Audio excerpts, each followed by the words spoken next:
Spreuk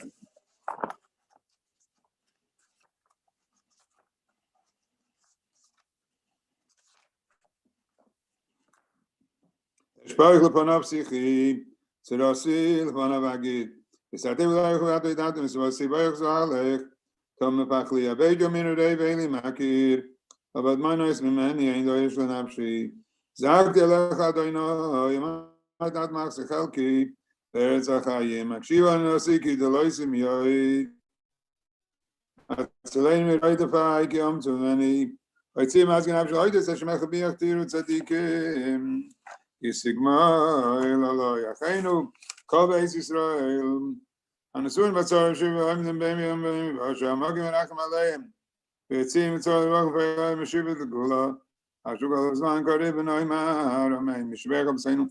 Avrim thank Moshe Doshon v'yach l'Rabbis Shom David ben Al to handle this to Malkabaz handle Rachel this Shloim Yoel ben Hendes Latabaz and Chama Dvar Bas Separ this Shloim Noach ben Peg Brocha Bas Tzipezach ben Chaber Bas Aaron ben Tovetel Bas Shom Yosef ben Handel Avishkol comes on Sasekosh Baruch Nachman Aleim Nachlimam Apoisam Nachzikim Achroisam Yishach Lem Heder Pur Shlema Mishmaim Chol B'Reim Chol B'Reim Shpuz Shpuzkov How goes my Koi B'Noimar Amen.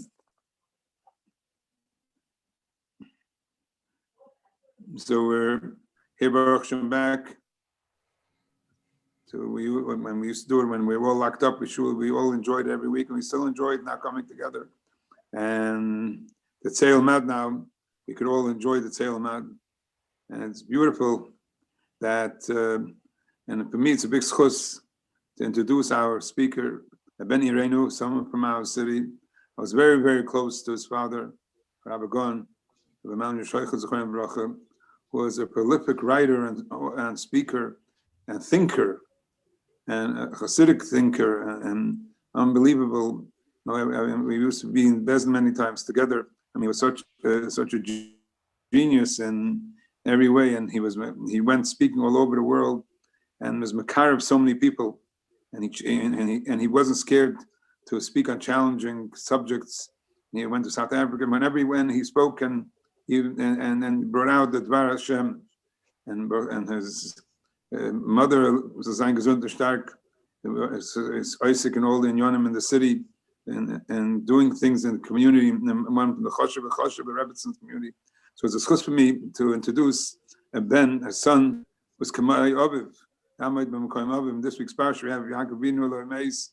Why? Because the one of Chaim Hem Chaim. He has a son like our Yitzchak Shlita, Rabbi Yitzchak Shlita, who mamish. I read about him all over what he's writing and what he speaks and what he did in the community in his shul. There's 27 years that he's over there, and he mamish built up the shul, and he's somebody who's Ben Kamei Aviv. That Emmanuel Schochet is still here with a son like him.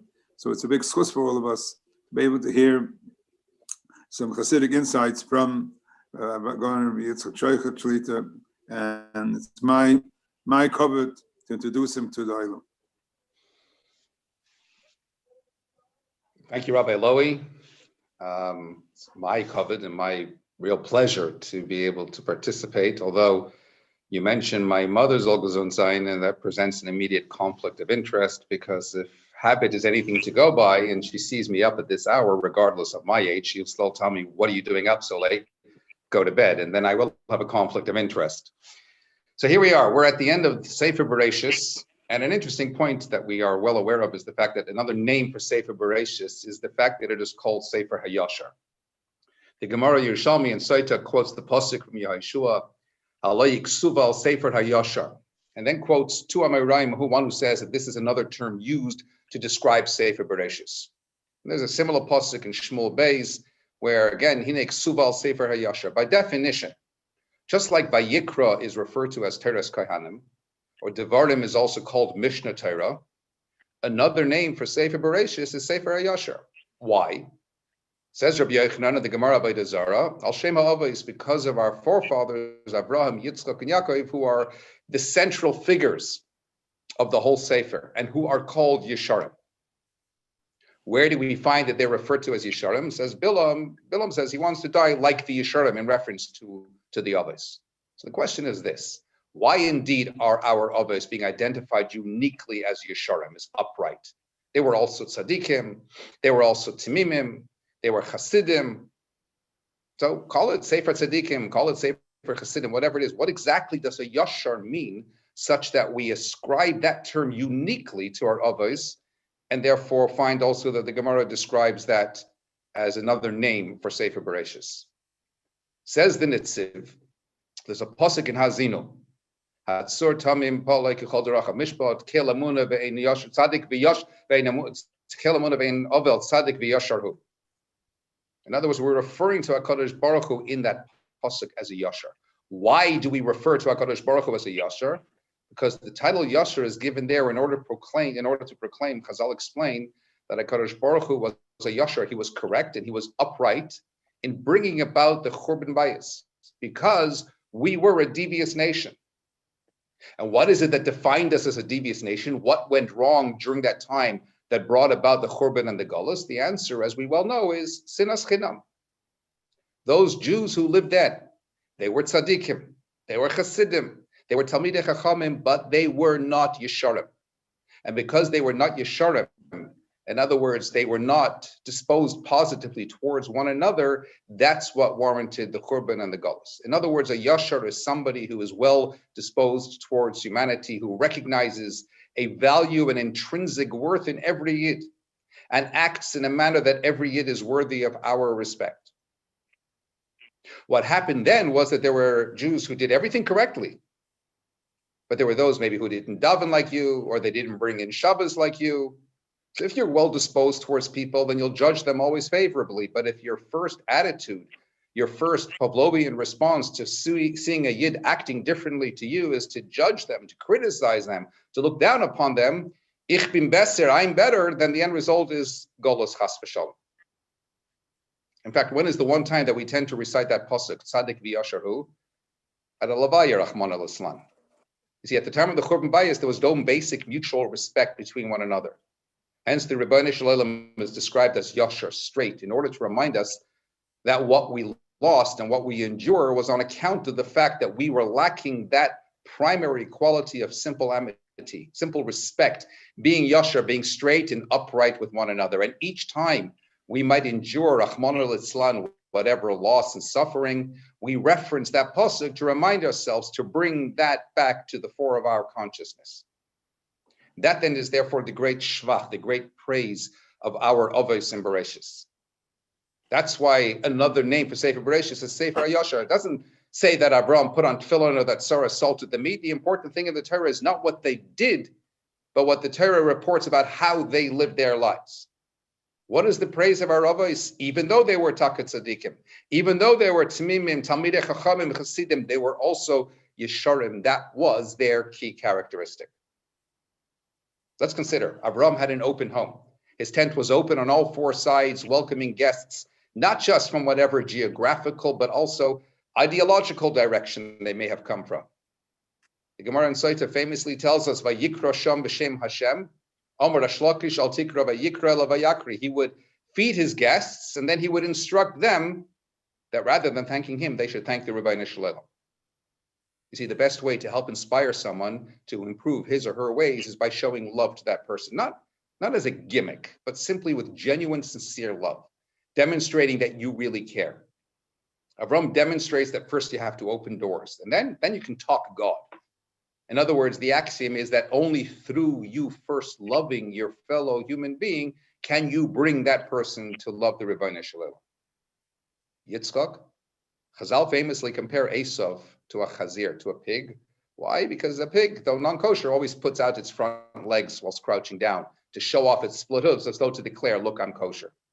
Hence the pasuk says, Vayehav Yitzchak es Esav, Yitzchak loved Esav. Why? Kitzayit b'fiv. Rashi says this wicked child charmed his way into his father's heart. And yet, are we to assume that Yitzchak was so readily deceivable? He was, after all, an astute businessman. Torah itself attests to the fact that he had incredible turnover, even greater profit. Is it truly likely that Esav, with some smooth talking, could really fool his father? but rather Yitzchak was perfectly aware of his son's smooth tongue belying his malicious heart. But what are we to do when somebody goes bad? Just write them off as another statistic? Just ignore the innate potential that lurks at the core of every neshama? So Yitzchak loved Esav, not because he was fooled by his devious dialect, but because it is okay to love despite the malevolence. In fact, it's only with love that you can ever hope to make a difference to somebody else's life. As per the quote that still hangs on my mother's kitchen window, and don't ask me why, children need love, especially when they don't deserve it. In fact, it's interesting that Chazal used the aforementioned analogy, dafka of a chazir, to describe Esav, because it is they who in fact tell us that chazir asid litaher. In Mashiach's times, the pig will eventually return to become kosher. Miloshin chazir chazara, to return. Just as Yitzchak discovered that potential in Esav, of turning back, of becoming kosher, of returning home. And frankly, it wouldn't have been easy for Yitzchak, because his primary midah was gevura, might, strict discipline. But when it comes to reaching out to the needy child, crying out for love, you've got to summon the strength and the patience, even when it may not come naturally. In fact, to add to this, it's fascinating to observe when you look at the end of Parshas Toldos, Yaakov goes to Lavan, and the pasuk says over there, Achi Rivka Aim Yaakov ve'Esav. Lavan, who was the brother of Rivka, who was the mother of Yaakov and Esav. Says Rashi, Eini yodea ma malamdenu. I don't know what this statement of Rivka being the mother of Yaakov and Esav teaches us.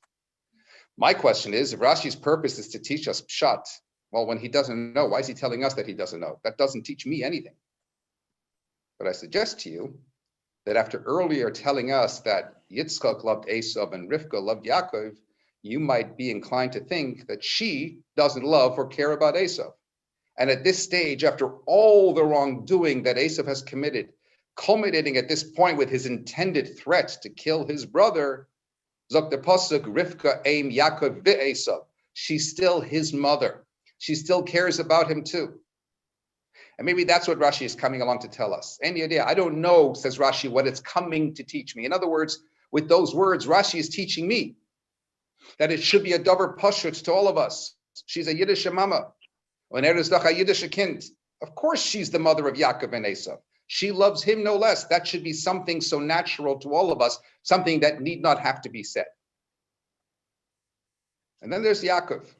The first story we read about when Yaakov arrives in Haran in search for a wife is coming before the Be'er, the well. He's surrounded by a bunch of shepherds. They're lying beside it. And Yaakov approaches, my brothers, where are you from? They have this whole conversation. And then he starts telling them off for lounging around lazily when the workday isn't over. They explain about the rock covering the well. They have to wait for all the shepherds to gather. A simple question.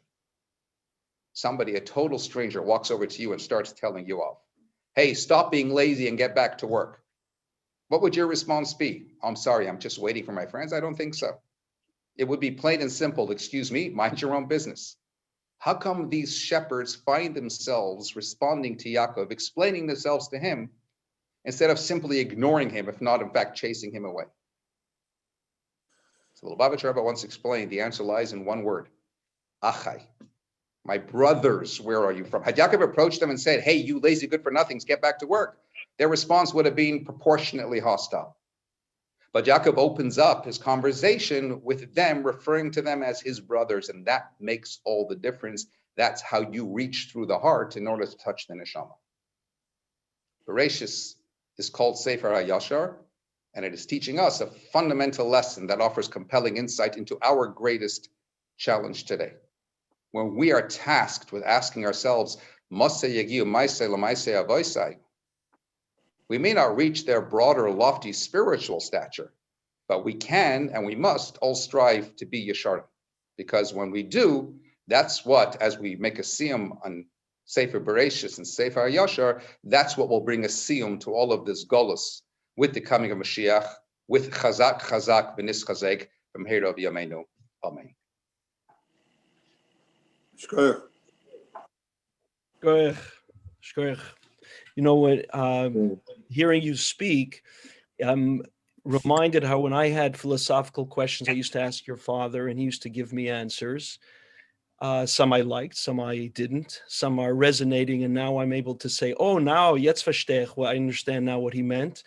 But hearing you speak is very reminiscent of your father, and it's an honor and a privilege to do so. So I have a few questions. We posted those, and I'd like, since you're here, to be able to answer some of them. My first question is, I know that you've spent some time interviewing with Tony Blair, the mayor as well, Sadiq Khan, is that his name? It is, yeah. You don't have anything better to do than to start interviewing people? How many families are you in your Kehillah? My Kehillah, Kinenahara, about 1,800 families. And you have time to start interviewing people? That's our job. You want to do our job too? Welcome to lockdown. So that's we have what to seek out new and creative ways by which we can engage people. So whilst there's a whole plethora of shiurim on the one hand, we have to do other creative things to keep them engaged and keep them coming back. So Tony Blair? He was an option that I had access to, so why not? He was a former prime minister, arguably, at least certainly for as long as I can recall, and I was here already probably since before then, John Major, the most friendly, shall I say, the most friendly prime minister to the Jewish community. So what did he say about what's going on now in England? What does he say about what's going on right now in England? Yes. Well, interestingly enough, he has his own view. He has a foundation. He set up a foundation after he went off after he was prime minister. He set up as a representative of the quartet, which involves various different Arab countries. And he was essentially representing them, by way of which then he was looking to try and establish his own vision of peace in the Middle East, although it seems that Donald Trump did more in the last 6 months than Tony Blair did in the last 16 years. But be that as it may, he through that, and I guess through the monies that were funded there, also was able to set up a foundation of sorts. And with that foundation, he also gets involved on issues on the ground. So to that end, he did set up a whole task force, which would have been doing all kinds of extensive research into the current pandemic. He has his views, as he expressed them to me, about how he feels the government handled it. He's a diplomat after all, so he was particularly careful not to be critical in any way whatsoever. But he was also directly involved in the process of the vaccine. He has actually been a little bit more vocal and critical about the current vaccination of the way the government here is handling it, because he feels that it's not necessarily going to work to the best of its ability. The one that they're now rolling out is only 62% effective, as opposed to the more expensive one from America, Pfizer, which is 96% more effective, etc. So he's very much aware, very much wary, and like the rest of us, locked down and enduring the consequences. Did he give you his opinion on Trump? No, I didn't ask. I'm sorry to interrupt. There's one conversation I choose to steer away from for all kinds of reasons. It's that. Okay. No, but I have to say, because I was actually having this conversation earlier, but there was a time when Shechita became a real crisis here in the UK, and it was going very, very wrong. And then a certain member of mine, who happened to be very, very close to him, his personal envoy to Eretz Yisrael, etc., realized that he had to step in and encourage Tony Blair to intervene directly and put paid to the potential risks and ensure that Shechita was actually secure.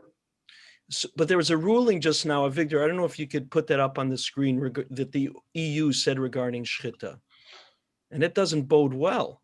No, it doesn't bode well. I have to say the ruling actually came as a surprise, because it went contrary to a recommendation in September to quash the Flemish law by the Court's Advocate General. In other words, there was an intended law that stricter animal welfare rules were allowed, and I quote, if the core religious practice was not encroached upon. So that was the original recommendation that was made by the Court's Advocate General. The ruling ultimately came out completely against it, and is now essentially saying that every country can actually do whatever it so chooses. And obviously, many of the countries are going to start, or have already long been, advocating for stunning animals before actually shechting, and that presents an absolutely huge problem. But I hasten to stress, as of about 1 hour and 3 minutes ago, it's no longer our problem. We're out of Europe. Does that mean that they won't opt for what the EU ruled?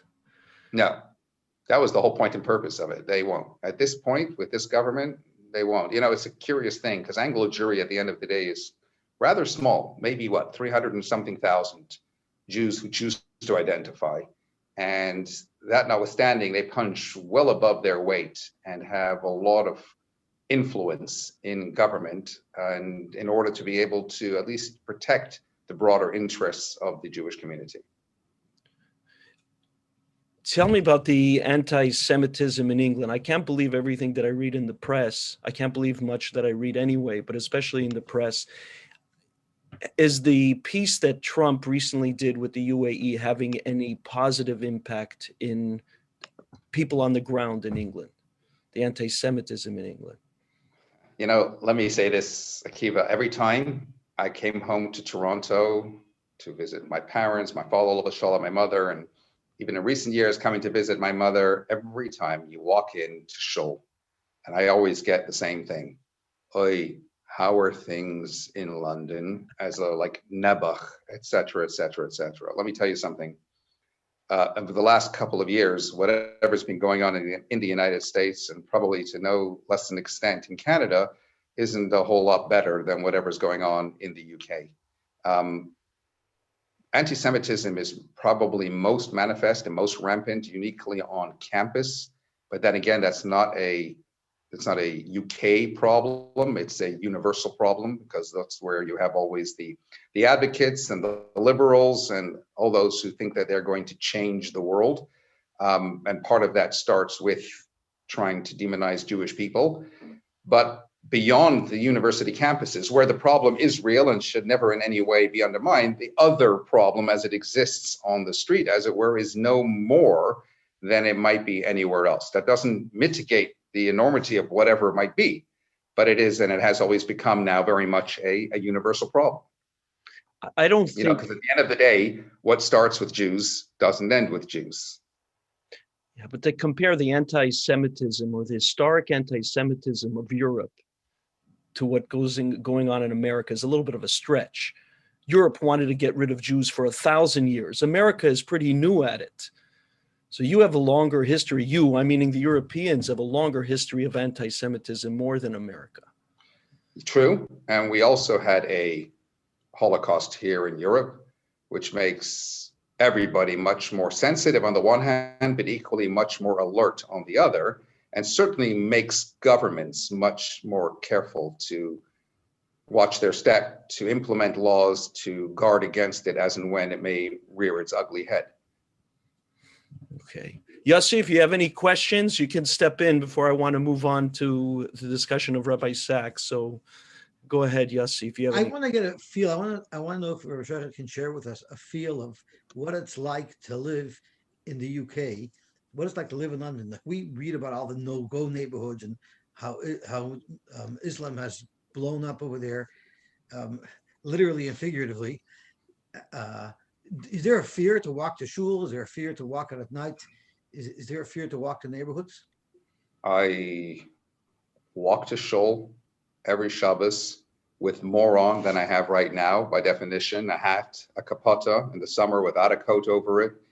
And I can probably count on half a hand the amount of times that I might have had some verbal abuse hurled at me in the last 27 years. Are there certain parts of the UK that are no-go areas? Yeah, no question about it. Just as there are just as there are parts similar to that maybe in New York City, etc.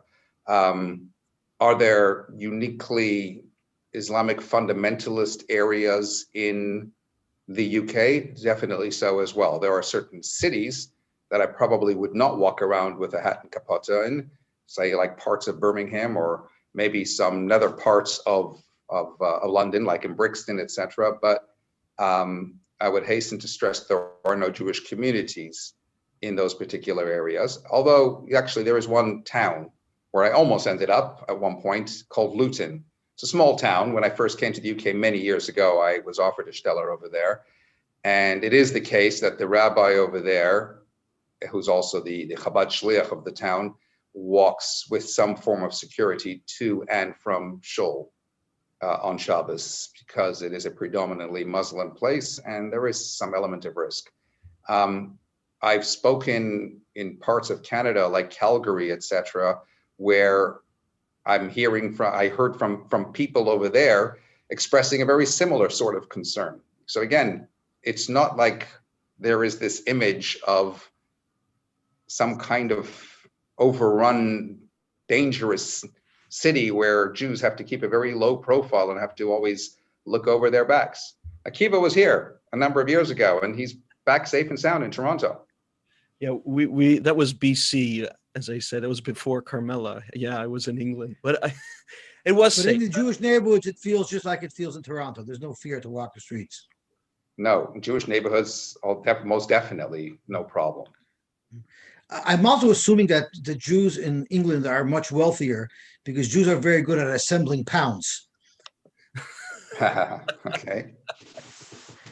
You know, here usually my finances are inversely proportional to my weight. There it would work much differently. So that's a very big allure. Rumor has it that during lockdowns, we've all put on the pounds. So yeah, I did spend some time in Mill Hill. I think just as you became Rav there, I think maybe it was the second or third week. And your house, I'm sure that you told me to come back anytime and visit. So this is true, and I'm waiting. Okay. Akiva, I wanted to have Rabbi Schochet another thing. Yes. The Labour Party, it's been on the media all over the world, is being plagued with anti-Semitism. There's been a lot of problems in the Labour Party. Now, here in America, it's mind-boggling that a lot of Yidden support liberals, at least secular Yidden.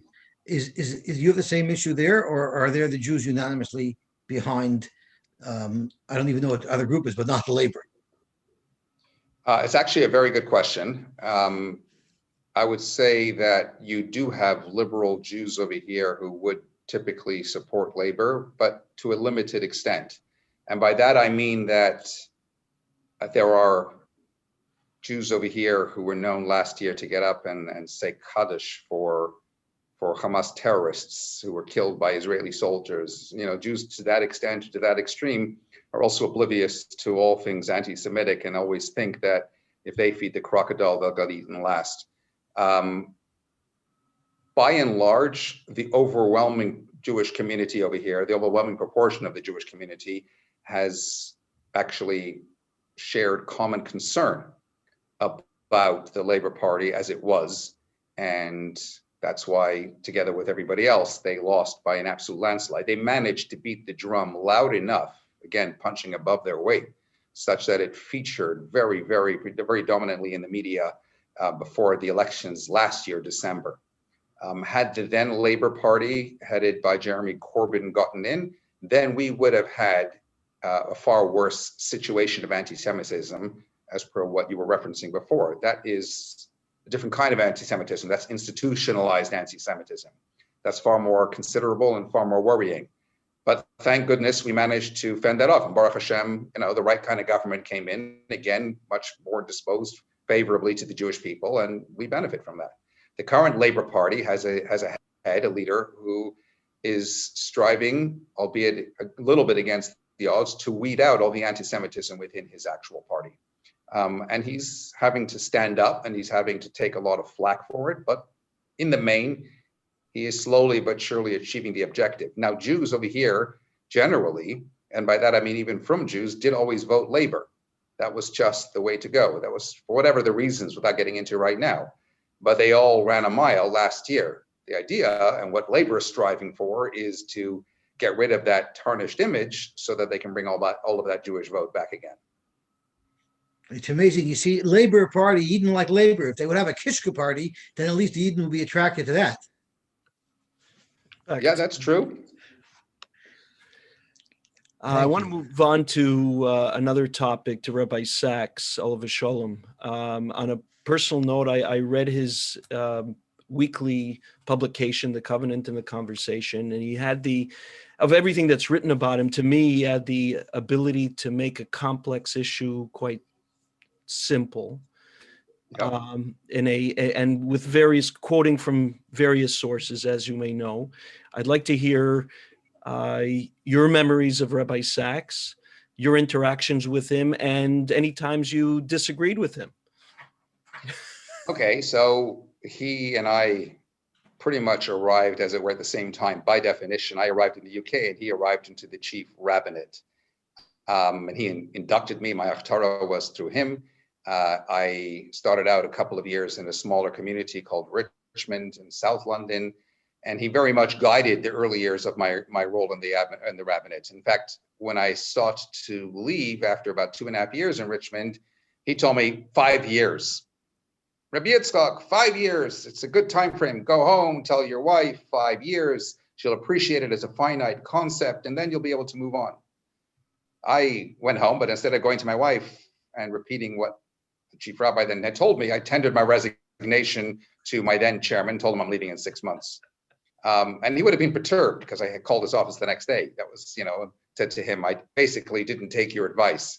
And he would have been taken aback, but to be blunt, even as there was internal opposition to me as a Chabad rabbi taking my next position in Mill Hill 27 years ago, he, in other words, there was a placement committee, etc. He overruled. And in fact, it's to his credit that I owe the past 27 years, Baruch Hashem, of flourishing together with the Mill Hill community. More than that, obviously, he had his own issues, and he was chief rabbi at the time, and he shared a lot with me, like when he was struggling with what was famously known as the Grin affair. Hugo Grin was a Holocaust survivor, a leader of the Reform movement. When he died, Rabbi Sachs was going to deliver a eulogy at a memorial event, which understandably incited severe backlash from the Frum community, which prompted him to write a letter to Dayan Padva, Olav Shalom, the head of the Orthodox Union, insisting that he was going to use the opportunity to criticize reform. That letter was leaked, and so it was getting basically kicked off on all sides. Became known as the Grin affair, and he once confided in me that the rhetoric and backlash was so intense, and he was only about 7 years into the job, that he had contemplated resigning. But he also said to me that the reason why he didn't is because of one particular story that always resonated with him, and he wrote about this in one of his books, about a young chemist who spent a lot of time making a glue that turned out to be a failure. It barely stuck. But while 99 out of 100 people would have given up, he found a new purpose. He was the 1 in the 100 who didn't give in to failure, and he made a success out of it. Even though it minimally sticks, he introduced to the world Post-it notes and became a massive success. And he essentially took a lesson out of that story and from Moshe Rabbeinu, as he referred to, et cetera, and he effectively learned to just, pick himself up and carry on. And then there was another controversy regarding another book, again, using difficult language, hashkafically. And again, he called me up, told me that, listen, I'm a poet. I tend to exploit poetic license. I didn't mean it the way it was taken. And to his credit, he did actually rewrite and republish the book. So again, some hailed him a hero for his courage. Others described him as weak for caving in. You see, the challenge was that he always sought to be inclusive, even as he was profoundly committed to a traditionalist approach to Yiddishkeit and to the primacy of classical halacha. So much as he tried, he was never going to please everybody. Obviously, later on, when he was no longer shackled to the restrictions of a chief rabbinate, he was able to travel. His name and fame grew. He assumed professorships, et cetera.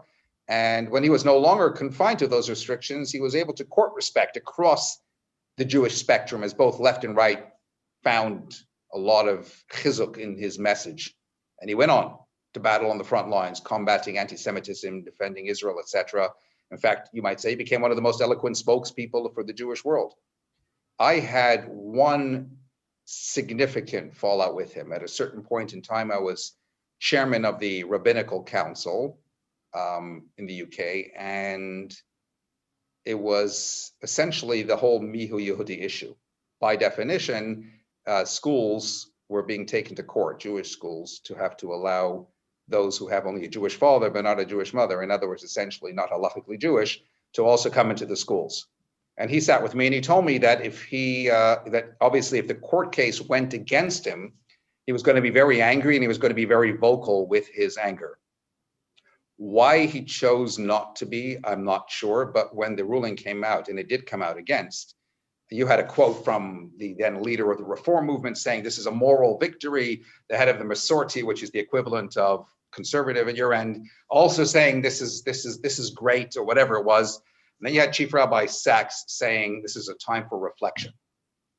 And underneath that, the newspaper, because they always like to mix it up, had a picture of me saying this is a moral outrage and we have to be outspoken. And then a whole letter published on the side of it, which I got all the Rabbanim to sign. And he found that he had his authority undermined, and he called me into his office and he read me the Riot Act. In fact, as I often say, and I spent the next half hour being told off in a way that I probably hadn't since I was about 14 years old by my own father, alav shalom. And I'm talking yelling, screaming, whatever it was, because I pushed back and it was going back and forth. And he started off by saying to me, and what would the Rebbe say? I said, the Rebbe was very passionate about me, O Yehudi, wouldn't have said it's a time for reflection. And that was a mistake too, because anything I opened my mouth about, it just provoked further. And I just thought, shut up. So things went a little bit sour after that, not in a terrible way. We didn't fall out, chas v'shalom. When my father was nifter, he wrote me a beautiful letter and so on and so forth. But he was certainly an incredible figurehead. To his credit as well, he stepped out for a year, left here, went to the United States to make room for his successor so that he would have an opportunity to grow and to flourish in his own right. Obviously, after the year, he came back, but he turned out to be much more vocal again in the face of the whole Corbyn labor antisemitism threat. And he will be sorely missed by much of the Jewish world. Thank you. Thank you for candid and to not sugarcoating anything and telling it like it is. That's what we expect. Is the chief rabbinate has always been a selection from the Orthodox ranks?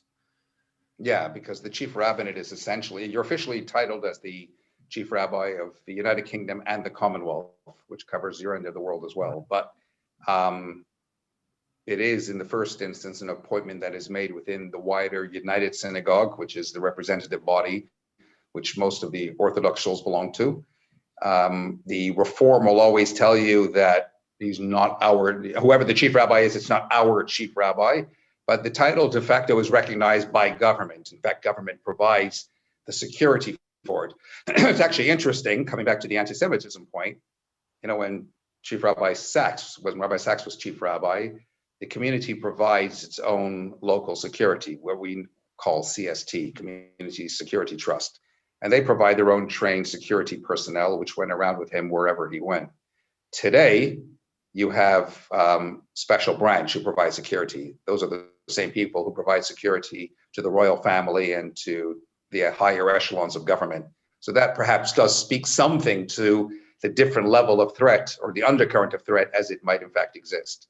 But essentially it is in the first instance an Orthodox appointment, but at the same time it recognized very much by state. Got it. Okay. We're almost out of time. If anybody has questions, you can post it onto the chat. Otherwise, it's been informative. We'll wait a few moments. In our circles, in this room, the Rav has the final word. And if we don't have any questions, I would ask Rabbi YY to give you a bracha.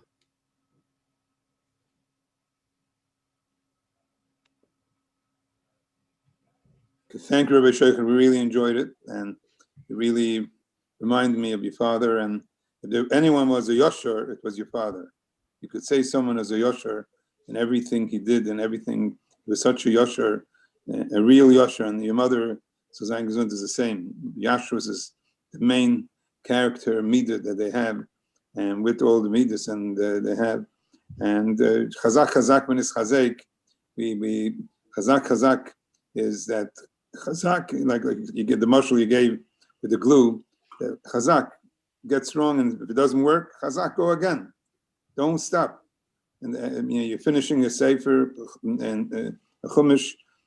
Don't stop. Chazak, chazak, v'nis chazek, and memeli v'nis chazek. If you keep going, God should help that you should keep going and doing everything that you're doing, Baruch Hashem, and we should together be zoichet chazak, chazak, v'nis chazek. Should be zoichet v'nis from the pandemic and from all the golos, and should be zoichet to see the gula b'mher b'ymeinu. Thank you very much, Akiva and Yosi. Amen. Thank you. Thank you. Victor, if you could put up the sponsors. We had 3 sponsors for this week. The Dayan family, Lu Nishmas, their uncle was nifter today.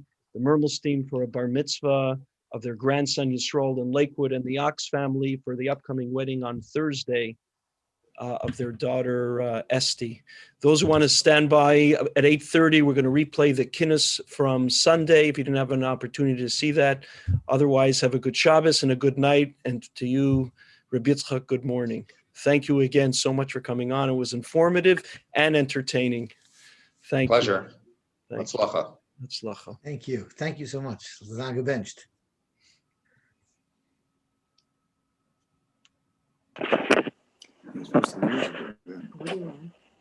Thank you, Yes.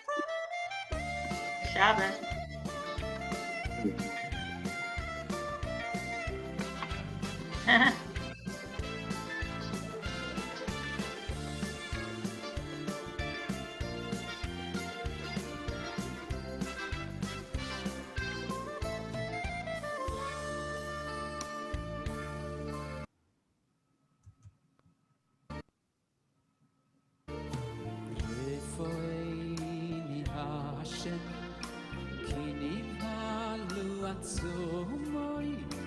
Boy, wenn